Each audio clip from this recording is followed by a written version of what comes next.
Self sufficient, নিজের পড়াশোনাটা নিজেই করে নেয়। অভিকে তো পড়াতে বসানোটাই দুষ্কর। এই মাঠে যাচ্ছে, এই জঙ্গলে, এই পুকুরে নেমে গেল। এত অন্যমনস্ক। একটু নজর দে, শাসন কর। একা অখিলেশটা পারে? আমি তো পড়াই বাড়িতে। অভি, সুলেখা, কামিয়া, তাড়াতাড়ি এসো। তোমার স্কুল থেকে ফোন করেছিল, ওকে এই বছর প্রমোট করছে না। ও বোধহয় ক্লাস। You shut up! কি করো কি বাড়িতে বসে? হ্যাঁ? কে?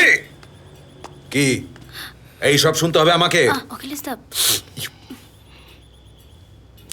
ওই যে বাপিনকে দেখে শেখো।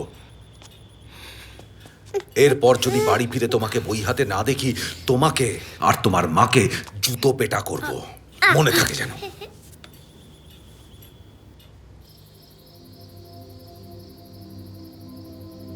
সবাই বলে মানুষ মরে বার্ধক্যে,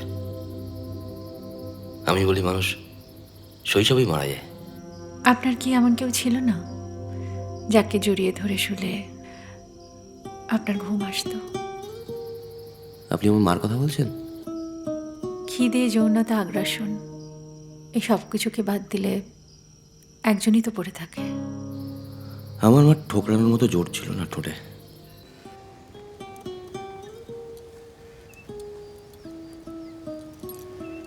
আমরা কাল সকালে কলকাতা যাচ্ছি। আমরা মানে?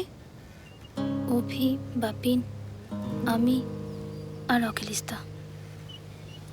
দিন সাতেক, ক্রিসমাস উইকটা। অখিলেশদার কিছু ব্যবসার কাজ আছে, আর ছেলেদেরও আউটিং হবে। অখিলেশদা বলল, আমি না বলেছিলাম।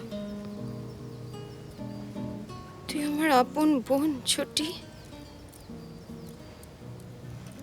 সৌম্যর সাথে সেপারেশনের পর আমার আর আপন কিছু আছে?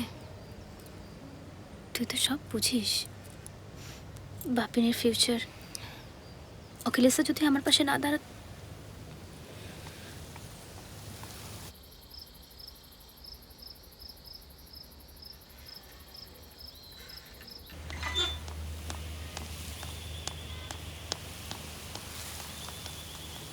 অভিজ্ঞতায় দেরি করে ঘুম থেকে উঠলো তো।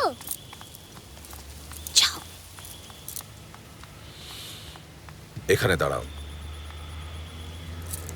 কটা বাজলো? Hold your ears. 7টা মানে 6টা 60। বাপিন তাড়াতাড়ি গট কাজ ইট? করতে। 100টা। যাবে না? না, যাবে না। ওঠো ওঠো, কিছু রেগে গেছে? আর তুমি যাচ্ছ না? সরে বসো। আমি কিন্তু ফিরে এসে খবর নেব।